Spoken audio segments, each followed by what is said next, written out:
Révérend Père, Mesdames et Messieurs, je voudrais tout d'abord remercier les organisateurs de ces premières journées du livre orthodoxe pour l'honneur qu'ils ont fait à notre monastère de m'inviter à prendre la parole devant vous. Certainement, c'est un honneur qui revient aux moitos et non pas à ma propre personne, car où qu'on aille dans l'Église orthodoxe, finalement, on trouve à un moment ou à un autre la Sainte Montagne, ou directement, ou simplement comme conscience profonde de l'orthodoxie, de l'importance de la présence et du témoignage du mont Athos comme montagne des saints, comme montagne de la sainteté. Cependant, il n'était pas si facile pour nous de répondre à cette invitation, car elle se heurtait à un des principes de notre monastère qui consiste selon lequel les moines, leur vocation et leur ministère dans l'Église consiste à rester dans leur monastère pour être séparés de tous, afin d'être unis à tous. Et donc c'était aussi un problème pour nous, mais donc, comme de plus en plus nous sommes sollicités par différentes églises locales pour témoigner justement de la tradition de la Sainte Montagne, en général c'est notre higoumène qui répond et qui fait ce ministère de la parole. Mais cette fois-ci, pour des raisons évidentes de langue, et pour le sujet, puisqu'il nous était demandé de parler du synaxaire, donc il m'a donné la bénédiction de venir le représenter et de vous transmettre ses vœux pour le succès de ces journées et ses prières pour le rayonnement de l'orthodoxie en France. Et une autre raison pour faire une exception à nos principes est que les vies des saints, qui pendant des siècles ont constitué, après l'Écriture sainte, la lecture favorite du peuple chrétien, se trouvent souvent réduites aujourd'hui, au moins en Occident au moins, au rang d'une littérature marginale et souvent, il faut le dire, désuète. Et donc, on a beaucoup de préjugés à l'égard des vies des saints.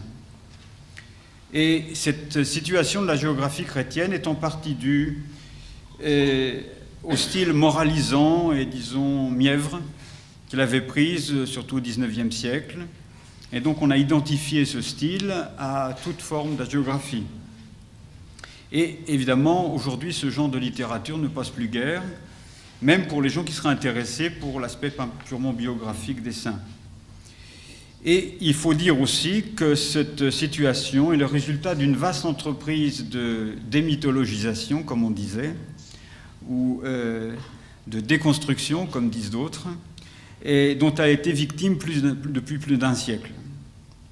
Prenant modèle sur la critique biblique scientifique, on s'est en effet efforcé d'expurger tous les éléments considérés comme légendaires ou merveilleux dans les vies des saints, pour y chercher, soi-disant, le noyau historique, sans prendre en considération que ces dimensions n'étaient peut-être pas superflues, et que la géographie empruntait une perspective et un langage différents des biographies historiques qui, quant à elles, n'ont pas perdu de leur succès auprès du public. Cependant, depuis quelques années, de même qu'il en est advenu pour certains savants biblistes, certes peu nombreux, qui abandonnent la perspective historiciste pour lire les écrits bibliques dans leur contexte, la littérature hagiographique connaît un regain d'intérêt de la part des scientifiques, soit les historiens de l'Antiquité tardive, soit les byzantinistes, soit les historiens du Moyen-Âge. Principalement à la suite des études de Peter Brown sur le rôle du holy man, donc de l'homme saint dans la société de l'Antiquité tardive, qui donc il a une perspective purement sociologique, mais il a analysé le rôle de l'homme saint comme régulateur, comme médiateur des tensions sociales, et en particulier des saints stylites en Syrie. Et de manière paradoxale, alors que se multiplient à la suite de ces travaux les études qui prennent en compte la spécificité de ce qu'on appelle désormais le discours hagiographique, comme un témoin de culture, les préjugés et le mépris ironisant sur la géographie restent tenaces dans de nombreux milieux religieux. Cette évolution récente de l'appréciation du discours hagiographique n'est ici en fait qu'une parenthèse, car elle n'a pas joué de rôle dans l'édition du synaxaire que je vais vous présenter aujourd'hui. Car je l'ai entreprise indépendamment des travaux de Peter Brown et dans une toute autre perspective, évidemment. Donc pour vous expliquer un peu les motivations de cette édition, disons un peu atypiques et apparemment un peu provocatrices des modes en cours, il est peut-être nécessaire de faire un détour autobiographique afin de vous montrer que cette édition du Synaxaire est l'aboutissement d'une quête personnelle qui est peut-être représentative de la quête de beaucoup de nos contemporains, même si la plupart d'entre eux ne sont pas aboutis au moins à tous. Et donc, je suis un rejeton de mai 68, et donc à cette époque, j'étais encore lycéen, et je sors, donc quand ces événements sont venus ébranler la société française, je participais à cet élan de révolte, mais en ayant des doutes sur l'engagement politique.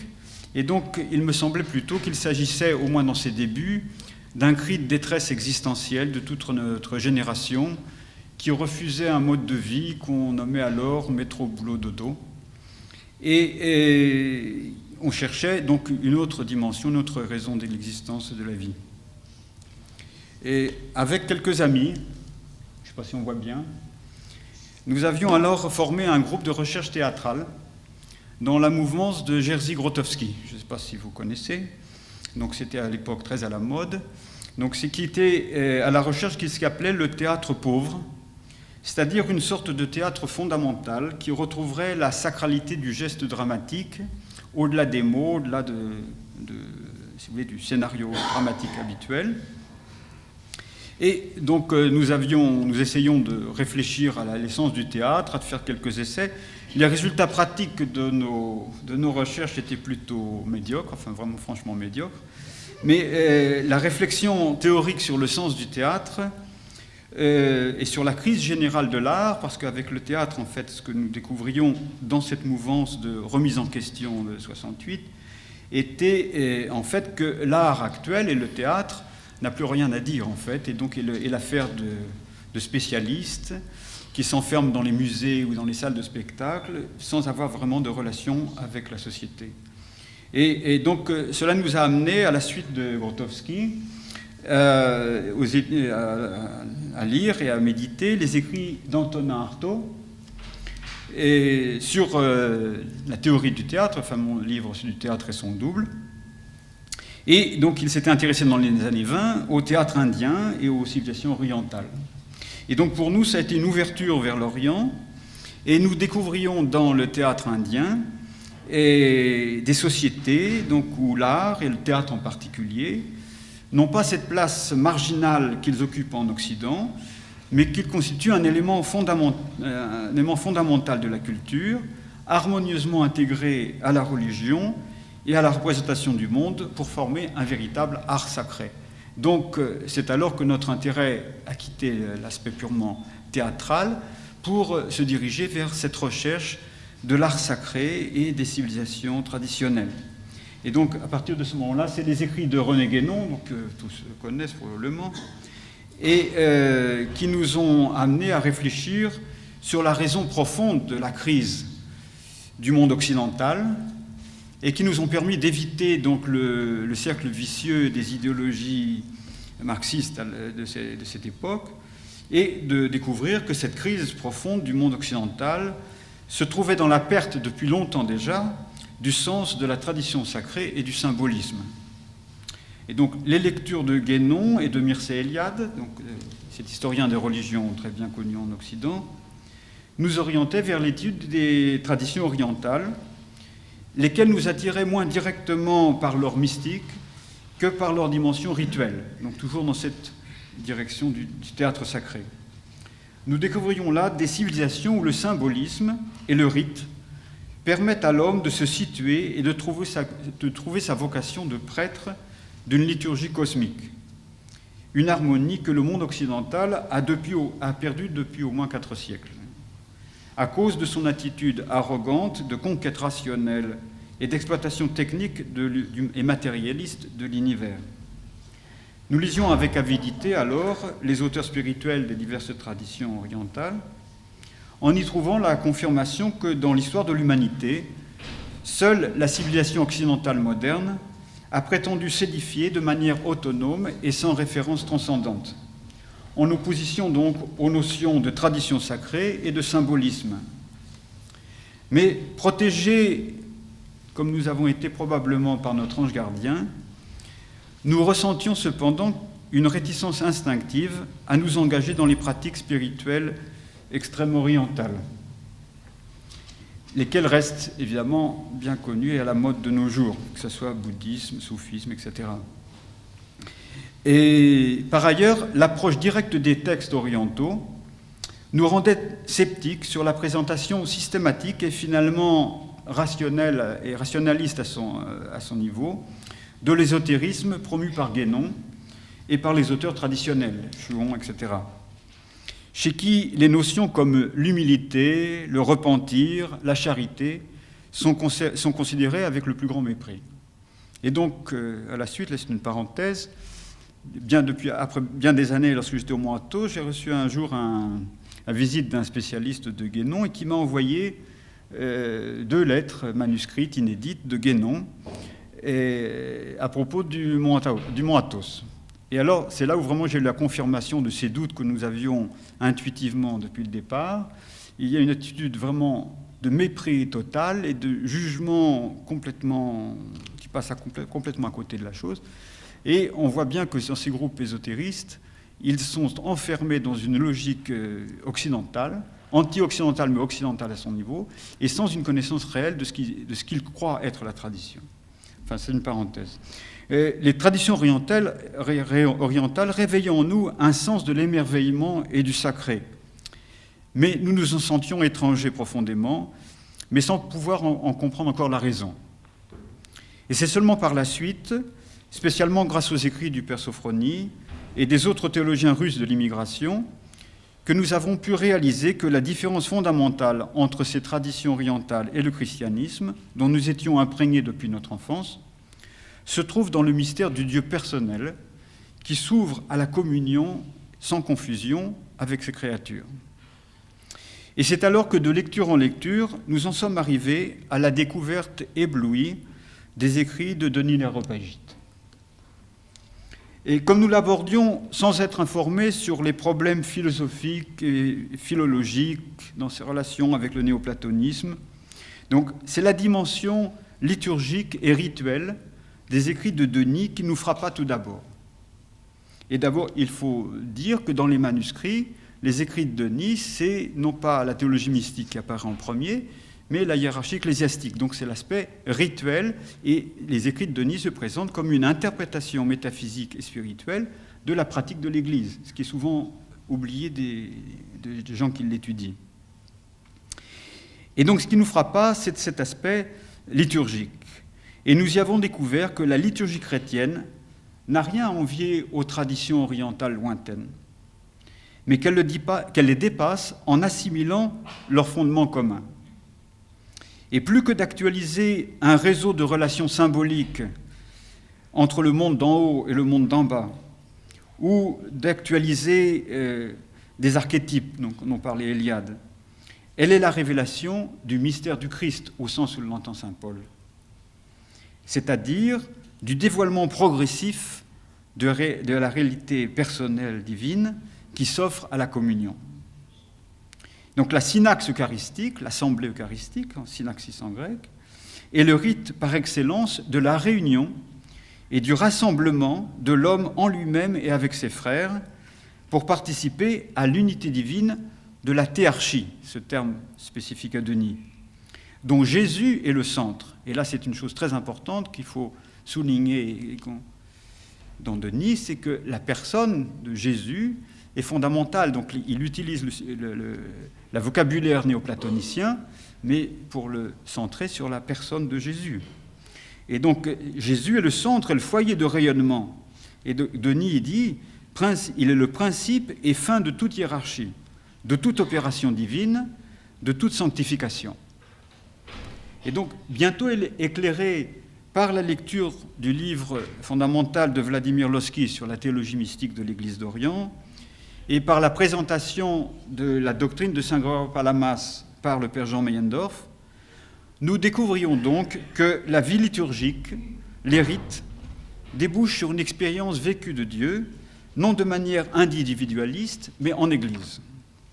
Dès lors, la quête de la tradition sacrée a pris pour nous le sens d'une découverte de l'Église, corps du Christ.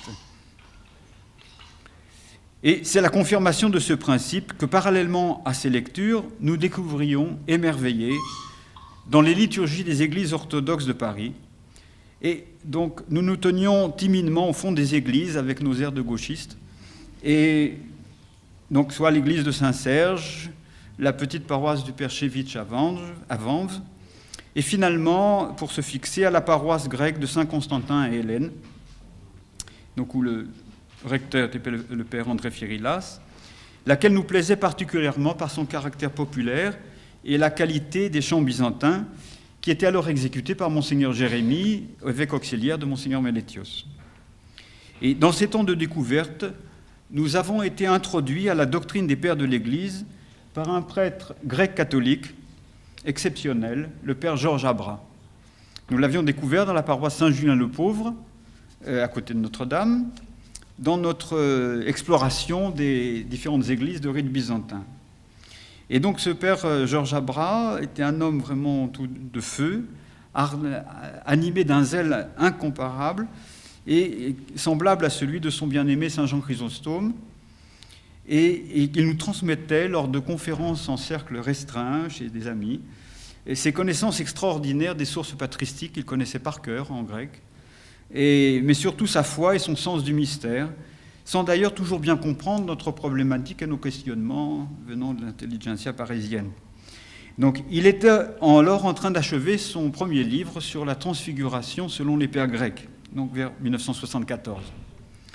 Et c'est ce qui nous permit, donc à cette occasion, d'aborder le cœur de l'enseignement des Saints-Pères sur le mystère du salut en Christ, comme déification à laquelle le corps et le cosmos sont appelés à participer, tels les vêtements du Seigneur qui resplendissent de la lumière incréée jaillissant de son visage.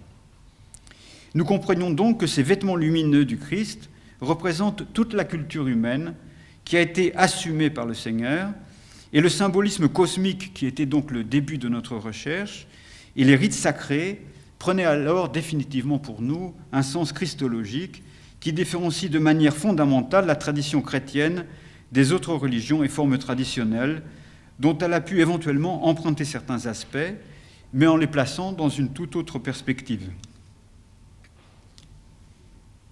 Voilà. Et bien plus qu'un théâtre sacré qui avait été l'objet de notre quête initiale, la liturgie chrétienne représentait donc pour nous, dès lors, une anticipation du royaume des cieux, vécue à travers des rites et des symboles, transmis de génération en génération par tous les fidèles, quand ils se réunissent non seulement à l'Église, mais en Église. Et donc j'attire votre attention sur cette magnifique miniature du cœur des Saints-Pères, qui est dans un manuscrit du Vatican, qui suggère l'union et l'unanimité de la doctrine des Pères. Le premier d'entre eux est Saint Denis l'Aréopagite, mais aussi leur mouvement, et donc qui montre que la tradition est une réalité dynamique en marche vers le royaume et non pas une chose statique. Et donc, depuis notre découverte de Denis l'Aréopagite et des Saints-Pères, j'avais définitivement abandonné mon projet initial d'orienter mes études vers l'ethnologie et les religions comparées, et notre recherche étant devenue définitivement chrétienne, je souhaitais étudier la dimension cosmologique de la liturgie. J'entreprends donc alors un mémoire de maîtrise sur le symbolisme du temps liturgique, en prenant pour base un auteur du XIIIe siècle, Durand de Mande, qui a été très lu en Occident pendant des siècles et représente un peu l'équivalent pour l'Occident de saint Simeon de Thessalonique pour l'Orient orthodoxe au XVe siècle. Cette étude, réalisée à la Sorbonne, encore bien touffue et encombrée de références un peu syncrétistes, me permit cependant de comprendre que la perception chrétienne du temps associe le caractère cyclique du temps liturgique au temps linéaire, ou plutôt à l'élan eschatologique du fidèle qui se tend en avant vers les biens éternels promis par Dieu et offerts en présent par les sacrements de l'Église. répétant de semaine en semaine, de mois en mois et d'année en année les mêmes commémorations, le chrétien vit ses fêtes liturgiques et ses périodes comme des balises, des signes de son progrès spirituel. Chaque année, certes, il célèbre la nativité, la résurrection du Christ, mais dans la mesure de sa purification personnelle et de son progrès spirituel, chacune de ces commémorations ne sera pas une répétition routinière, mais elle lui ouvrira une dimension toujours plus profonde du mystère du Christ. Le temps chrétien est donc une dimension hélicoïdale et non pas linéaire. Il est tendu vers l'éternité, laquelle nous est devenue accessible et participable dans l'Église comme au royaume de Dieu déjà présent. Et conscient de toutes les insuffisances de cette première étude, j'ai décidé par la suite de poursuivre ces recherches sur la spiritualité liturgique avec plus de cohérence et une connaissance directe des sources patristiques telles qu'elles sont vécues dans la tradition liturgique orthodoxe. Je fixais alors donc mon choix sur l'étude de la mystagogie du temps liturgique dans le triode byzantin. En étudiant la période du Grand Carême avant Pâques comme réactualisation pour tous les fidèles de l'ancienne préparation des catéchumènes à l'initiation baptismale qui avait lieu le Grand Samedi, je voulais montrer la cohérence profonde entre l'enseignement spirituel des pères, son application dans les hymnes du triode et leur correspondance rituelle dans les prescriptions du typikon, de l'ordo. Bien plus qu'un système de symboles cosmiques, la liturgie orthodoxe m'apparaissait désormais clairement comme l'inauguration d'un mode d'existence nouveau, ce que saint Maxime appelle le tropos hyparxeos, et comme une expérience anticipée de la résurrection. Donc l'effort ascétique auquel tous sont invités durant la période plus intense du Grand Carême est donc non seulement une préparation à la joie de Pâques, mais il porte aussi en lui un goût d'éternité, faisant du carême, d'année en année, une véritable mystagogie, c'est-à-dire une actualisation de l'expérience initiatique du baptême. Cette étude universitaire menée à l'École pratique des hautes études était menée pour encadrer ma découverte des pères et accompagnait évidemment une recherche plus personnelle dans la direction du monachisme. Plusieurs retraites dans les monastères bénédictins, notamment à Solesmes, les week-ends passés au monastère orthodoxe de Notre-Dame de Lesna à Provemont, et surtout la rencontre providentielle du Père Placide de Zeille, que vous connaissez tous, et de sa petite communauté hésicaste qui menait alors dans les forêts d'Aubazine une vie monastique en tout point fidèle au Père du désert, ont constitué les étapes décisives que je ne puis qu'attribuer à la divine providence.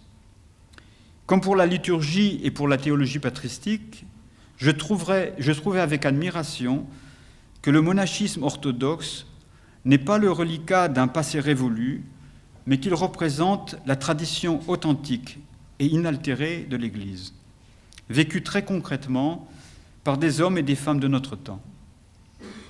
La conséquence la plus naturelle de ces découvertes était évidemment de vouloir les confirmer par un voyage dans les pays traditionnellement orthodoxes, et notamment la Roumanie, que le Père Placide avait plusieurs fois visité, dont il parlait sans cesse, et la Sainte-Montagne, centre spirituel incontesté de l'orthodoxie, qui connaissait alors depuis peu d'années le début d'un renouveau inattendu.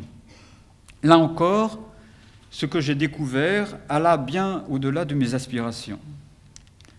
En Roumanie, alors sous un joug communiste dont nous ne soupçonnons pas la rigueur, nous avons découvert, donc j'accompagnais Père Placide alors, l'extraordinaire dévotion du peuple porteur de Dieu. Et avons fait la connaissance des pères spirituels réputés comme les pères Cléopas de Sicastria, le père Théophile à Simbata de Sousse, le père Sofiane au monastère Antime de Bucarest, et le père Petronios, qui est devenu ensuite le supérieur du monastère roumain du Mont Athos, mais qui était alors à Sicastria. Et ces pères spirituels nous édifièrent par leur enseignement sur la prière et la vie ascétique, qui étaient véritablement les pères vécus, alors qui jusqu'à là étaient pour moi une référence livresque. De là, donc dans la même période, nous avons continué notre voyage vers la Sainte-Montagne, où nous rencontrâmes les pères Païsios, le père Basile, alors higoumène de Stavronikita, et le père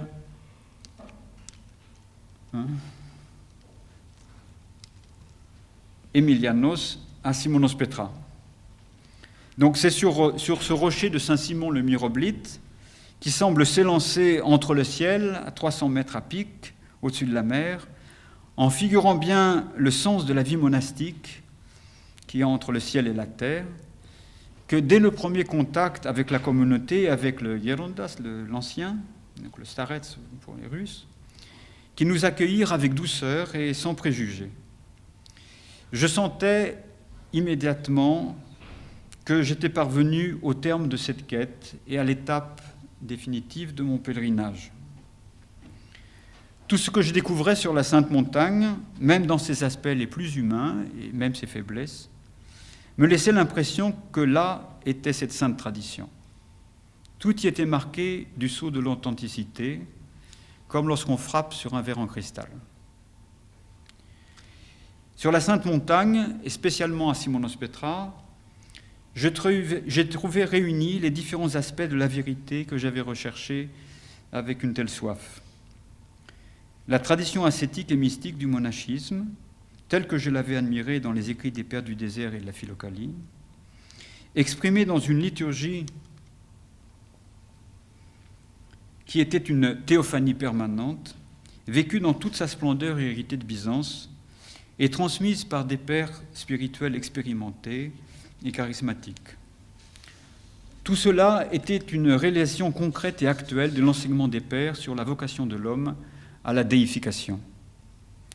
Plusieurs séjours sur la Sainte Montagne vinrent confirmer cette intuition et me permirent d'approfondir mes connaissances, jusqu'à là encore livresques, sur la tradition liturgique vécue, dont j'essayais de trouver les clés d'interprétation dans ma recherche universitaire. Et cette clé d'interprétation, je l'ai trouvée principalement dans la théologie de l'icône, telle qu'elle avait été exprimée à la suite des saints Jean Damascène par les théologiens russes de l'immigration, Lossky, Evdokimov ou Ouspensky, qui me permettait de comprendre, cette fois de manière théologique et vraiment chrétienne, le sens et le rapport mutuel entre l'incarnation du Christ, qui, avec la nature humaine, a assumé en son corps tout le cosmos, et son actualisation rituelle, image elle-même de la liturgie intérieure que le moine célèbre au fil des années en pèlerinage vers le sanctuaire de son cœur. À l'issue de mes études sur le triote de Carême, et une fois devenu moine à Simonos Petra, tel un enfant adoptif, je désirais mieux connaître ma famille spirituelle et approfondir ce mystère de la communion avec tous les saints, vécu au jour le jour par les anciens pères atonites. Ces hommes simples et souvent sans instruction, qui depuis le début du siècle avaient vécu les épreuves tragiques, les guerres, les exils, la misère, le déclin du mont Athos, mais n'avaient aucun besoin de réflexion intellectuelle pour sentir la présence du monde céleste pendant les interminables offices liturgiques qu'ils avaient célébrés sans manquement, même aux époques les plus terribles du déclin de la Sainte Montagne dans les années 60. Je constatais, en vivant avec ces moines, ou plutôt vérifiais, qu'ils vivaient, comme tous les fidèles orthodoxes d'ailleurs, pas seulement les moines, et qu'ils vivent davantage dans le monde céleste que sur cette terre. Tout en accomplissant leurs besoins quotidiennes et répondant aux exigences de leurs conditions, ils vivent au rythme des fêtes, des jeûnes, en ayant les saints pour compagnons, à tel point que la mémoire des saints, au sens fort et biblique du terme, commémorée chaque jour, devient vraiment une actualisation de leur présence. Permettez-moi de vous donner quelques exemples. Le premier est une anecdote qu'aimait raconter le père Païsios à ses nombreux visiteurs, mais qui est en fait autobiographique. Et en 1979, lorsqu'il a passé d'un kélion qui était à côté de Stavronikita à l'autre maison où il habitait jusqu'à ses derniers jours à côté de Karies, et donc il avait déménagé avec ses quelques affaires qui avaient été encore dans les cartons, et au moment où il se préparait à célébrer les vêpres, ne trouvant pas le livre des heures, et donc le saint du jour, il a décidé, comme font souvent les ermites, de remplacer les vêpres par la prière de Jésus dite avec le chapelet, et un certain nombre de prières de Jésus adressées au Saint du jour. Mais comme il ne savait pas quel était le Saint du jour, il a commencé sa prière en disant « Saint du jour, intercède pour nous, Saint du jour, intercède pour nous ». Et à minuit, au moment de commencer sa vigile, il priait toute la nuit, Père Païsios, et donc, ne trouvant pas toujours de calendrier, il a continué « Saint du jour, intercède pour nous ». Et le Saint lui est apparu. Et qui es-tu demanda l'ancien. Et le Saint lui dit « Lucilien ». Comment ? Lucien, du 15 octobre ? Non, Lucilien. Longin ? Non, pas Longin. Lucilien. Et donc, le Saint a disparu. Il a laissé Père Païsios continuer sa prière. Saint Lucilien, intercède pour nous. Et donc, ce type de familiarité avec les saints est une chose tellement ordinaire, au moins, tout ce qui ne se manifeste pas seulement par des événements miraculeux comme celui-ci, et il y en a beaucoup, et Père Païsios en racontait beaucoup d'autres, mais aussi à tout instant dans la vie quotidienne. Et un petit exemple, encore quelques exemples, peut-être qui vous feront comprendre un peu l'atmosphère de la Sainte-Montagne. La première fois que je suis venu à la Sainte-Montagne en compagnie de Père Placide, nous avons visité un ermite qui vivait dans le sud de l'Athos, dans la maison de Saint-Nil de Muroblite, tout à fait au sud, perché au-dessus de l'abîme. Il y a la grotte à vécu Saint-Nil de Muroblite et il y a une maison à côté. Donc il y avait un vieux moine, le Père Mélétios, qui est décédé maintenant, qui habitait tout seul après la mort de ses compagnons. Et lorsque nous avons frappé à la porte, il nous a ouvert, et comme c'est l'usage sur la Sainte-Montagne, immédiatement, il nous a conduits à la chapelle pour vénérer les icônes. Et en ouvrant la chapelle, il s'est tourné vers l'icône de Saint-Nicolas, auquel était dédiée la maison, et il s'est écrié « Grand-père, on a de la visite aujourd'hui ». Et donc c'était sa compagnie, le saint du jour, enfin le saint de la maison. Et parmi d'autres exemples, on pourrait aussi mentionner ce moine de notre communauté, donc qui est vivant, qui depuis plus de 40 ans vit dans sa cellule. Donc pendant au moins 25 ans, il a vécu complètement reclus. Et depuis quelques années, il assiste aux offices, mais tu passes toute sa journée et une très grande partie de la nuit à prier. Donc uniquement avec la prière de Jésus et en tressant des chapelets.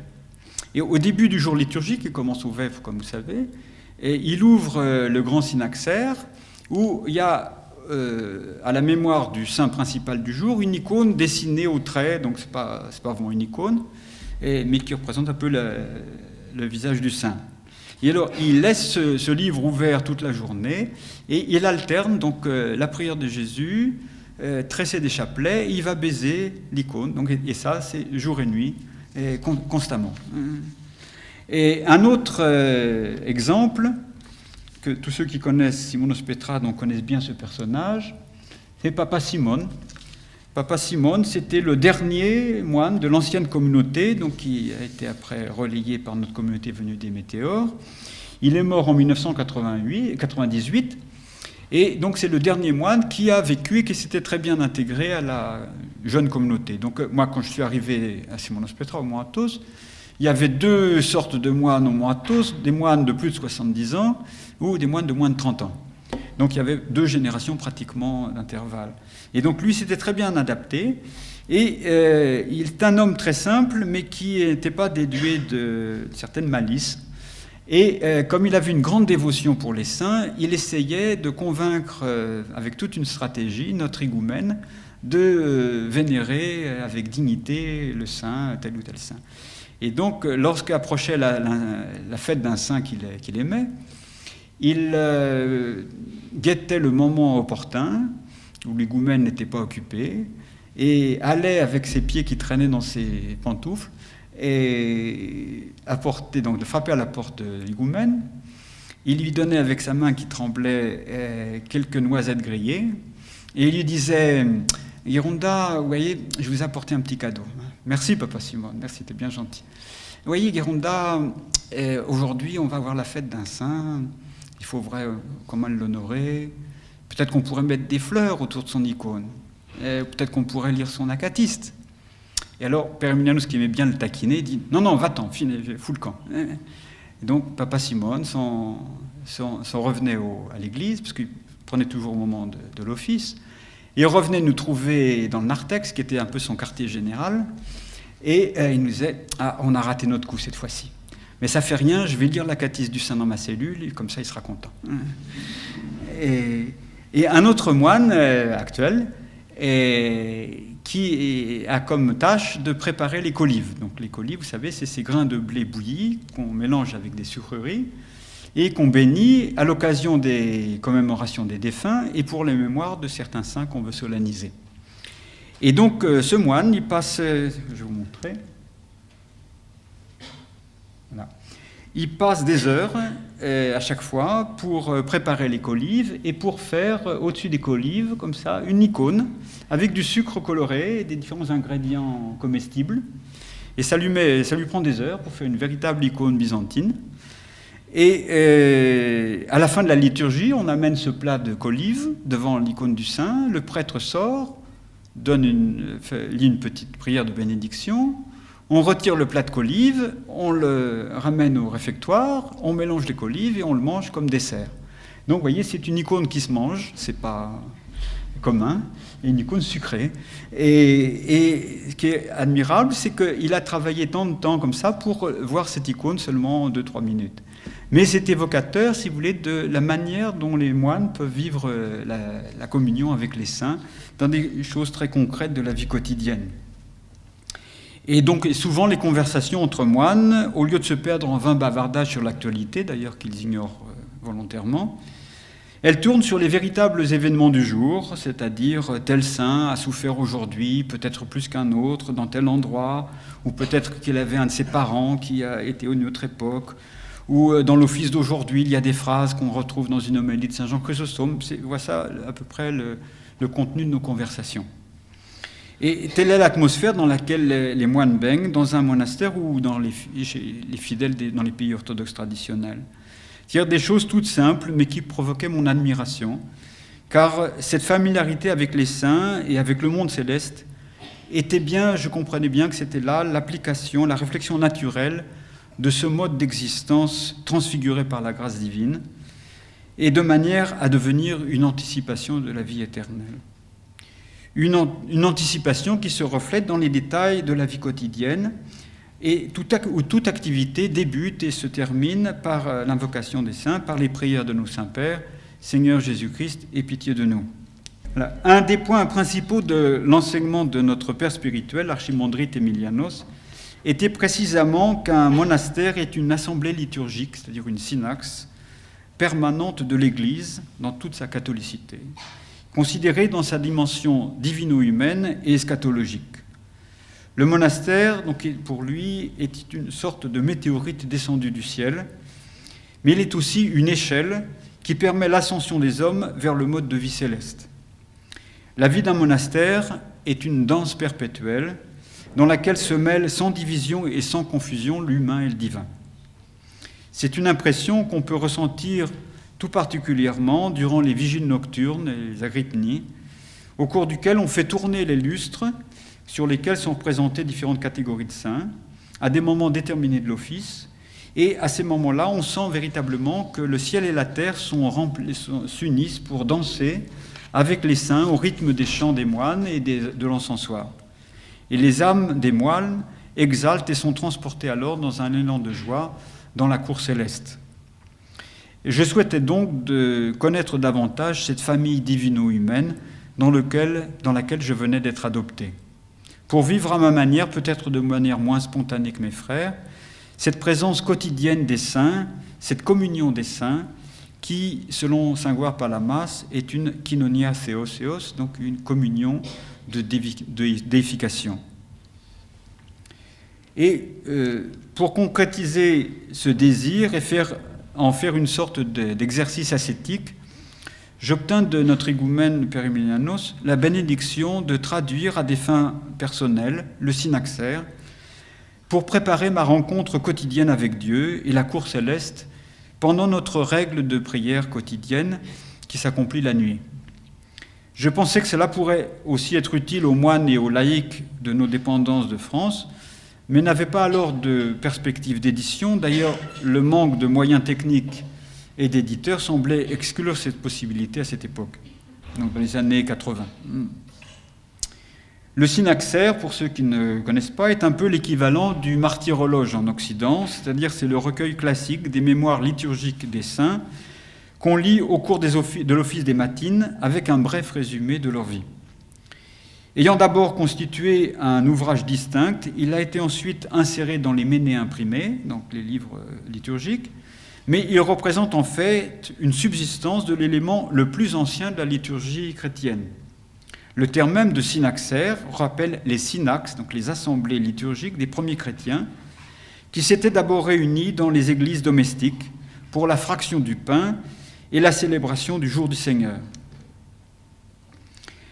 À l'époque des persécutions, le lieu de la célébration de la synaxe se trouva reporté vers les cimetières autour du tombeau des martyrs.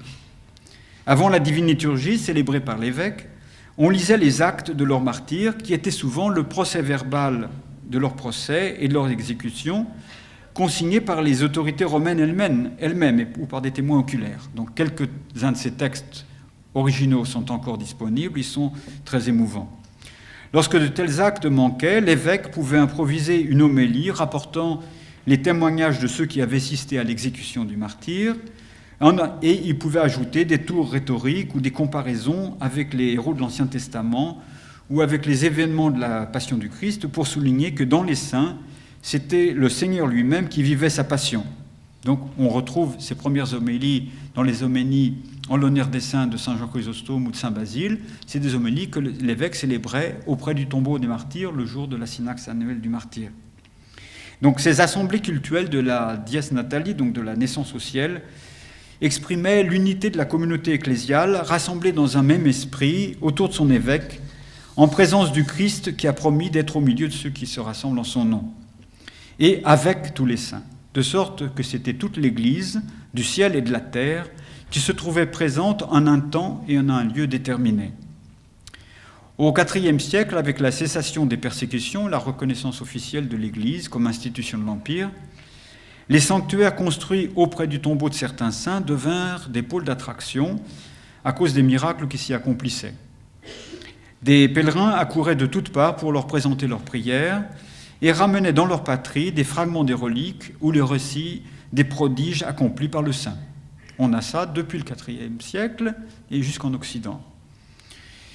Et c'est ainsi que le culte de ces saints s'épandit à des régions même très éloignées, et donc on a en Occident, en France, depuis cette époque, vénérer des saints comme Saint Cyr-Régent, Saint Comédamien, qui venaient de Syrie ou d'Orient.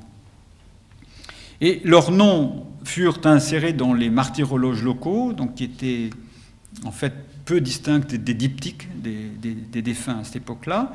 Et petit à petit, donc, ces martyrologes sont devenus des calendriers, comportant pour chaque jour de l'année des mémoires d'un ou de plusieurs saints, locaux en premier lieu, mais aussi des saints importés de très loin. Et aux fêtes des martyrs, on ajouta ensuite la mémoire des saints évêques et des prêtres qui avaient confessé la foi contre les hérésies, sans nécessairement mourir violemment. Donc on les appelait les confesseurs. Et à ces confesseurs de la foi, on associe ensuite les confesseurs, les moines confesseurs, c'est-à-dire les saints moines qui avaient à leur manière confessé la foi par l'ascèse et par le martyre non sanglant par la prière et le cèse. Ce développement du culte des saints suivit le processus d'unification des familles liturgiques autour des grands centres de la vie ecclésiale, Antioche, Alexandrie, Rome, Jérusalem, Constantinople, qui organisèrent ainsi leur propre calendrier ou sanctoraux. Et en tant que capitale de l'Empire, Constantinople a joué le rôle de catalyseur de la vie liturgique, et c'est son calendrier et son sanctoral qui finalement s'imposa dans le reste de l'Empire byzantin. 8e, 9e siècle, l'hérésie iconoclaste s'attaqua non seulement au culte des icônes, mais à tout intermédiaire entre Dieu et les hommes, et donc au culte des saints et au culte des reliques.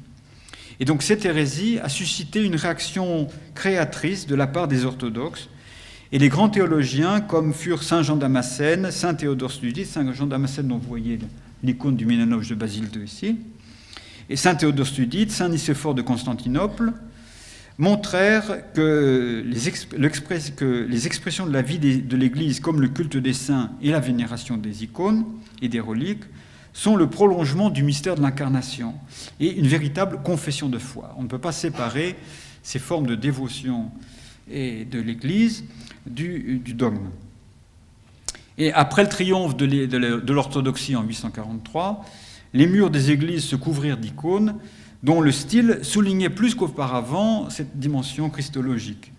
Les célébrations liturgiques se multiplièrent et l'on compléta alors les calendriers, principalement avec les mémoires des confesseurs de l'orthodoxie pendant l'iconoclasme, et on donna au service divin la forme qu'il a jusqu'à présent. Donc les hymnes que nous avons dans nos offices liturgiques sont pour la plupart de cette époque du IXe siècle.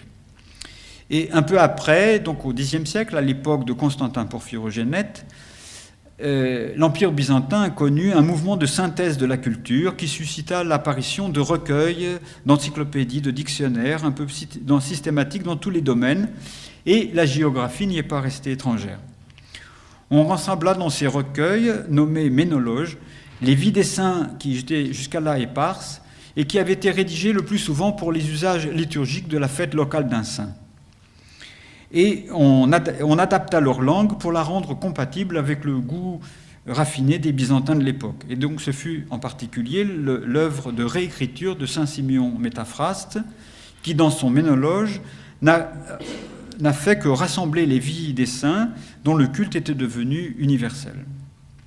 Et parallèlement à l'œuvre de saint Simeon Métaphraste, l'empereur avait alors commandité la rédaction du synaxaire de la Grande Église, laquelle fut confiée au diacre Évariste en 957. Donc cet auteur, en se fondant sur le calendrier liturgique de Sainte-Sophie, qui avait été fixé dans ses grandes lignes depuis le 7e siècle, il établit les mémoires des saints qui devaient être commémorés à la Grande Église, mais en y ajoutant des courtes notices résumées des vies étendues qui étaient consignées dans les ménologes. Et donc ce synaxaire fut complété au cours du XIe et XIIe siècle et connut une large diffusion dans tout l'Empire byzantin, au point de devenir le texte de base de tout le sanctoral orthodoxe jusqu'à nos jours. Et en apportant la foi aux églises de Russie et des Balkans, nouvellement convertis, les missionnaires byzantins avaient certes le souci de traduire dans la langue de ces peuples les textes bibliques et liturgiques, donc c'est l'œuvre de saint Constantin et Méthode et de leurs disciples, mais ils transmettaient aussi ces usages byzantins, lesquels n'étaient pas considérés par les fidèles comme une intervention impérialiste de Byzance, mais plutôt comme un facteur créateur de leur culture chrétienne. Et c'est ainsi, en tout cas, qu'ils sont perçus jusqu'à aujourd'hui. Donc ce caractère byzantin n'est pas considéré comme étranger par les églises slaves, loin de là. Ce furent donc principalement les saints vénérés à Constantinople qui ont été adoptés par ces églises slaves, et c'est seulement tardivement qu'on leur ajouta des saints locaux, au XVIe siècle seulement. Et cela de manière très partielle jusqu'à nos jours. Les saints locaux dans les pays slaves, même en Grèce, étaient vénérés localement par le peuple, mais peu d'entre eux sont rentrés dans le synaxaire qui restait byzantin au sens étroit du terme. Et jusqu'à nos jours, l'Église orthodoxe n'a pas connu d'édition systématique de son sanctoral. Une entreprise qui fut réalisée pour l'Église latine par le martyrologe romain au XVIe siècle. Et ce même phénomène, on l'observe dans d'autres domaines de l'Église orthodoxe, comme le droit canon, qui n'a pas de recueil systématique. Et donc, soucieux de rendre compte de la tradition hagiographique telle qu'elle est vécue aujourd'hui, j'ai décidé donc de traduire le synaxaire dit de saint Nicodème l'Hagiorite. Ce synaxaire, donc le plus connu en Grèce, le plus diffusé, n'est rien d'autre que le synaxaire de Constantinople, traduit en grec moderne par saint Nicodème du mont Athos au début du XIXe siècle. C'est la dernière œuvre de saint Nicodème. Et comme il avait fait pour ses autres œuvres, comme vous savez, saint Nicodème a réalisé toute sa vie, a fait une véritable bibliothèque ecclésiastique. Et donc, il prenait les textes des manuscrits, mais en les corrigeant par les manuscrits qui étaient à sa disposition, et en ajoutant librement des notes ou certains saints. Donc, il a ajouté lui-même des saints, surtout les saints attonites et les néo-martyrs grecs de l'époque ottomane.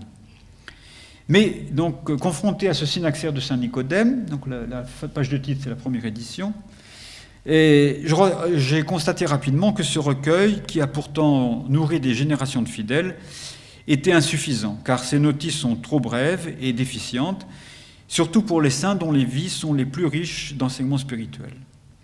On dispose d'autre part en Grèce ce qu'on appelle le Grand Synaxaire, qui est en fait, lui non plus n'est pas une œuvre originale, mais c'est une édition étendue du Synaxaire de Constantinople, du Synaxaire de Saint-Nicodème, où on a remplacé, lorsqu'on en disposait, les vies trop abrégées par les vies étendues, et traduites en grec moderne au XVIIe siècle.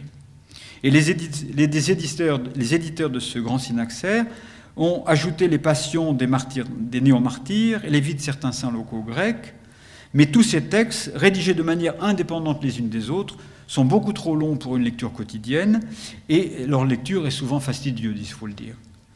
Donc, une révision élargie du synaxaire s'imposait donc sur la base des travaux de saint Nicodème, dans son esprit, mais en tenant compte aussi des travaux de l'érudition occidentale, qui, grâce notamment à l'œuvre immense des pères bollandistes depuis le XVIIe siècle, a fourni une multitude d'éditions critiques et d'études historiques sur les vies des saints. Et sans prétendre à un travail scientifique, et dans le souci de rendre aussi vivante que possible pour le lecteur les exploits des saints, j'ai donc adopté une méthode résolument éclectique, de manière à présenter une vie abrégée de chacun de ces saints, rédigée d'après les meilleures sources, mais de manière libre. Et c'est d'ailleurs d'un éclectisme comparable qu'ont fait œuvre les pères de l'Église lorsqu'ils ont utilisé librement la culture de leur temps, donc les différents courants philosophiques, platonisme, néoplatonisme, stoïcisme, aristotélisme, la rhétorique, la sophistique, etc., de manière non systématique, et ils ont utilisé librement tout ce qui pouvait être compatible avec le message du Christ pour les faire servir à la diffusion de l'Évangile. Et donc, il s'agissait chez les pères non d'une imitation maladroite de la culture antique, mais d'une transfiguration de cette culture. Et pour les saints, dont je n'avais pas d'autres informations, je me suis contenté de paraphraser les notices existantes des synaxaires ou des documents hagiographiques traditionnels. Mais pour ceux dont on dispose d'une biographie étendue, j'en ai fait un résumé en essayant de discerner ce qui pouvait être le plus sensible pour le lecteur d'aujourd'hui. Mais pour les personnalités qui ont joué un rôle décisif dans l'histoire de l'Église, donc surtout pour les pères, j'ai rédigé une biographie originale en ayant recours aussi bien aux sources anciennes qu'aux études contemporaines, et j'en ai profité pour décrire brièvement les situations historiques dans lesquelles ces saints ont témoigné de la vérité invariable de l'Évangile. Donc, un exemple, la vie de saint Basile le Grand, au 1er janvier. Dans les synaxaires et les ménonoges, il y a une très longue vie, mais qui souligne surtout les miracles de saint Basile.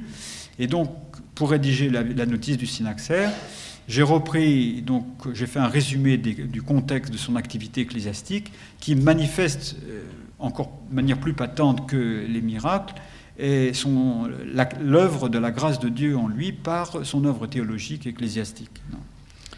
Donc, puisque cette traduction s'était transformée en une libre adaptation, il m'a semblé nécessaire de compléter ce processus d'universalisation des mémoires des saints qui avait été stoppé du fait de l'imprimerie et de l'impression des recueils hagiographiques, mais aussi du renfermement séculaire de beaucoup d'églises orthodoxes locales dues aux circonstances historiques, d'une part pour l'église grecque de l'époque ottomane, pour l'église de l'époque soviétique, et donc grâce à l'aide avertie et au soutien fidèle d'amis connaissant les langues slaves, notamment de Bernard Le Carreau ici présent, j'ai donc pu ajouter les mémoires des saints locaux de toutes les églises slaves, donc l'église russe, serbe, bulgare, roumaine, mais aussi les nombreux saints de l'église géorgienne et de très nombreux saints inconnus de l'église d'Antioche qu'un ami, Cyril Kerala, a retrouvé dans les manuscrits arabes. Et dans le souci de rendre compte de la vitalité de la sainteté dans l'église, j'ai aussi ajouté les mémoires de tous les saints contemporains dont la vie m'était accessible, principalement de ceux qui ont témoigné de la foi sous les régimes totalitaires du XXe siècle, en prenant comme critère leur insertion et leur reconnaissance canonique par les églises orthodoxes officielles. Et donc, un des derniers saints qui a été ajouté au synaxaire, c'est saint Justin Popović, donc saint Justin de Tchélié, qui a été canonisé en 2010, et qui donc a consacré lui-même une grande partie de sa vie à rédiger les vies des saints en serbe. Et comme en raison de l'isolement relatif des églises et du manque de communication entre l'Orient et l'Occident bien avant le schisme, la plupart des saints occidentaux de la grande époque patristique sont restés inconnus dans toutes les églises orthodoxes. Il m'a donc semblé nécessaire de profiter de cette occasion pour ajouter au synaxaire la mémoire des saints occidentaux. Mais comme faute de place, je ne pouvais pas tous les mettre, je me suis limité aux plus importants d'entre eux quant à l'histoire de l'Église, en ayant recours pour cela à la bibliographie occidentale, mais en m'efforçant d'exprimer leur vie et leur enseignement dans la perspective spécifique et selon les critères de la théologie et de la spiritualité orthodoxe. C'est ainsi donc petit à petit que ce travail conduit au jour le jour, comme un travail manuel de mes frères dans le monastère, et sans prétention scientifique, est devenu finalement le synaxaire et le recueil hagiographique orthodoxe le plus complet, je crois, à ce jour, dans toutes les langues orthodoxes. Mais loin de moi était l'intention de l'imposer comme recueil officiel de l'Église orthodoxe. Donc la rédaction d'un tel synaxaire officiel exigerait un long travail d'une équipe interorthodoxe, offrant toutes les garanties d'objectivité scientifique et qui pourrait présenter les fruits de ses recherches au grand concile pan-orthodoxe dont la réunion est encore à l'état de projet. Et donc, pour vous parler rapidement des éditions du synaxaire, donc la première édition française, alors que nous ne nous attendions pas, nous avions eu la proposition d'un petit éditeur de Thessalonique, le Perivolis Panagias, donc le Jardin de la Mère de Dieu, qui est un petit éditeur proche de la Sainte-Montagne, et qui a réalisé modestement, mais avec compétence, entre 1987 et 1996, la première édition française du synaxaire en 6 volumes, qui a été publiée à 4000 exemplaires, et la moitié ont été distribués gratuitement aux missions orthodoxes au Congo. Et une fois achevée cette édition, en préparant l'édition anglaise en 7 volumes, publiée par le monastère Notre Dépendance d'Ormilia, et l'édition grecque en 12 volumes, et publiée entre 1996 et 2009 par l'édition Indictos à Athènes, à cet éditeur qui publie aussi les œuvres de notre père spirituel, l'archimandrite Emilianos. Et je n'ai pas cessé de corriger, d'ajouter, de compléter le texte du synaxaire, en y ajoutant au fur et à mesure tous les saints qui ont été canonisés récemment par les églises libérées du joug communiste.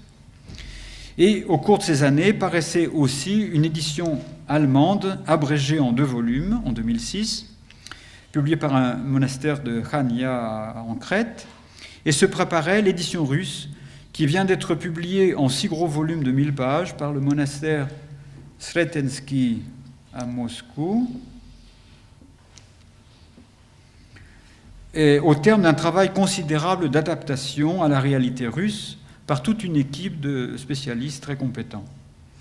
Et d'autres éditions en cours, et en particulier l'édition roumaine, dont j'ai la joie de vous présenter le premier volume qui vient, il est tout chaud, il vient juste de paraître, le métropolite Joseph l'a amené ce matin, et donc il paraît à Sibiu, mais sous les soins du métropolite et du métropolite Joseph, avec toute une équipe compétente de traducteurs. Donc je pense que maintenant il sera en 12 volumes. Et en même temps sont préparées l'édition hongroise qui est terminée, l'édition danoise et les versions italiennes et espagnoles qui, elles, sont encore à l'état de projet. Et à cette traduction, il faut signaler aussi que le texte complet du synaxaire est disponible sur le site internet du monastère de la Transfiguration à Terrasson, qui est dépendance de Simonos Petra. Donc il est consultable. Au site, c'est simplement les saints du jour qui sont consultables. Et donc, comme la première édition française se trouvait épuisée depuis plusieurs années, nous avons entrepris depuis 2008 la seconde édition, largement revue et complètement réécrite pratiquement, agrémentée de nombreuses illustrations qui sont la plupart inédites, du Moatos et d'autres églises orthodoxes, et en particulier les magnifiques miniatures du Ménaloge de Basile II, qui est un des plus beaux manuscrits byzantins de la Bibliothèque Vaticane. Et après avoir publié les 2 premiers volumes en 2008 et 2010, et alors que les perspectives restaient sombres à cause de la crise économique en Grèce, qui touche particulièrement le milieu de l'édition, et encore une fois, par un effet de la Providence, nous avons trouvé auprès des éditions du Cerf une généreuse disposition à assumer la diffusion et la suite de l'édition. Et donc nous avons bon espoir qu'au cours de 2012, nous pourrons publier et le volume 3 qui est prêt depuis déjà longtemps, et le volume 4 qui est en cours de préparation. Et avant donc de terminer, si vous me permettez, si je ne suis pas trop long, je voudrais retourner un peu sur le style hagiographique, qui est vraiment la pierre de touche, car il suscite encore tellement de préjugés et de critiques de la part de beaucoup de nos contemporains, qui leur rend les vies des saints rebutantes. Et gardant la perspective qui a été celle du début de ma recherche, et en essayant de dépasser les préjugés et les idées reçues, en vue de me mettre à l'écoute de la tradition, je me demandais si l'élément merveilleux, dans les récits hagiographiques, ne recèle pas en fait quelque chose d'essentiel. En fait, comment est-il possible que depuis 2000 ans et plus, car tout l'Ancien Testament est pétri de récits de type hagiographique, des millions d'hommes qui n'étaient pas moins que nous pourvus d'esprit critique aient pu rester dupes? Aurait-il fallu attendre la fin du XIXe siècle pour dévoiler la vérité historique crue? N'y a-t-il pas une manière différente de percevoir et de lire cette vérité? Et mes travaux antérieurs sur la liturgie m'avaient permis d'envisager la vie de l'Église dans tous ses aspects, comme l'émergence d'un mode dans notre monde, d'un mode d'existence transfiguré et eschatologique, m'indiquait la voie, et la théologie de l'icône en fournissait une explication fondée sur le dogme même de l'incarnation. En effet, lorsqu'un fidèle orthodoxe approche une icône, ce n'est pas pour en examiner de manière analytique sa conformité physique avec le saint représenté, comme il le ferait devant un portrait ou une photographie, mais pour la vénérer et entrer ainsi en communion avec le saint dans sa relation avec Dieu. Le saint comme participant déjà de la gloire du royaume, laquelle est suggérée par le nimbe autour de sa tête, par le fond en or, par tout un ensemble de procédés techniques qui constituent la spécificité de l'art de l'icône. Et de même, la lecture de la vie des saints se fait-elle en Église, même quand on les lit à la maison, et par l'entremise de procédés analogues dans le domaine narratif. Elle nous permet d'entrer en communion avec la grâce de Dieu qui a permis aux saints de dépasser les limites de la vie mortelle pour témoigner du monde à venir. Le but des hagiographes n'était donc pas de rendre compte de manière purement historique des activités du saint, mais plutôt de suggérer sa forme, c'est-à-dire sa personne transfigurée par la participation à la grâce incréée du Saint-Esprit. Une vie de saint n'est donc ni une notice d'un dictionnaire biographique, ni un chapitre d'un manuel d'histoire de l'Église, mais elle est une icône narrative du saint, qui, tout en rapportant fidèlement son histoire réelle, laisse transparaître la dimension cachée de l'œuvre opérée en lui par la grâce divine. Une telle attitude n'implique aucune crédulité naïve, mais elle suppose une sensibilité spirituelle au sens où l'entendaient Origène et saint Macaire, au mystère du Christ qui s'accomplit en nous, et elle fournit aux fidèles une occasion, un véritable tremplin pour la prière.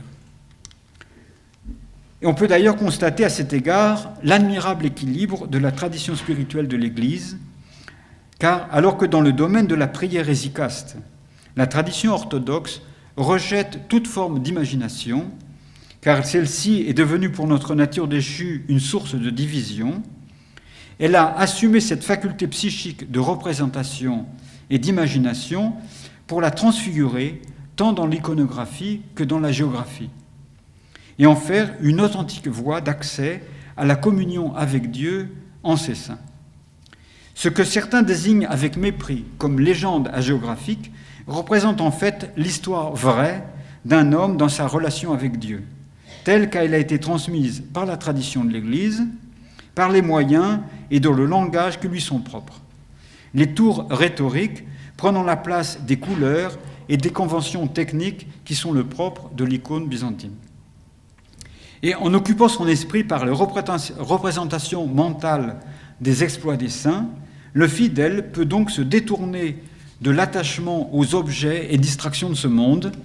Il purifie ses pensées et rend son esprit apte à l'exercice du souvenir de Dieu et à l'invocation continuelle du nom divin. Hagiographie et hésychasme sont donc complémentaires comme le confirme l'expérience des pères contemporains, tels le père Éphrem de Katounakya, le père Païsios, saint Justin de Tchélier, qui connaissaient admirablement les vies des saints, étaient fréquemment emportés au sein de la cour céleste, surtout lorsqu'ils célébraient la liturgie. Père Éphrem de Katounakya nous disait très souvent, quand on le voyait, qu'il lui était impossible pour lui de célébrer la liturgie et de prononcer les paroles du début de la liturgie, « Béni soit le règne du Père et du Fils », sans ressentir que les portes du ciel s'ouvraient et qu'il célébrait toute la liturgie en compagnie des anges et des saints. Il était tout étonné qu'on lui dise qu'on ne voyait pas les saints présents autour de l'autel. Pour lui, c'est une chose naturelle. Et donc, tous ces pères vivaient littéralement avec tous les saints. Et donc, pour terminer, quelques recommandations. Comment lire le synaxaire ? L'expérience de 10 siècles de prières ininterrompues sur la Sainte Montagne est là pour nous assurer que c'est par l'intercession, par la présence des saints dans notre vie, que l'on peut parvenir à la prière sans distraction et à la contemplation de Dieu. Puisque, d'après le prophète Daniel, les saints se sont emparés du royaume, au plus exactement, l'accès au royaume leur a été ouvert par le Christ, ils sont chargés de nous le léguer. Ce sont les saints qui nous révèlent Dieu, lequel s'est révélé à eux et demeure de manière permanente en eux par sa grâce. Les saints, disait le Père Emilianos, sont notre avenir. C'est pourquoi, lorsque le moine, ou tout fidèle qui désire goûter au miel du rocher, referme la porte de sa cellule, il enferme avec lui, loin des troubles de ce monde, toute l'assemblée des premiers-nés, qui deviennent ses compagnons dans le silence, ses consolateurs dans les épreuves, et plus il sera retiré et coupé du monde, plus il les sentira proches. Le soir venu, ou au petit matin, après avoir lu le résumé de la vie des saints commémoré ce jour-là dans le synaxaire, après avoir vénéré leur icône, acquérant ainsi une relation personnelle avec ses amis de Dieu présents invisiblement à ses côtés, l'esprit rempli aussi des images et des leçons de l'Écriture sainte et des écrits des pères théophores, il pourra progresser sans crainte sur la voie de la prière intérieure et se tendre en avant avec tous les saints vers le royaume qui vient et où nous ont préparé une place. Par les prières de nos saints pères, Seigneur Jésus-Christ, aie pitié de nous.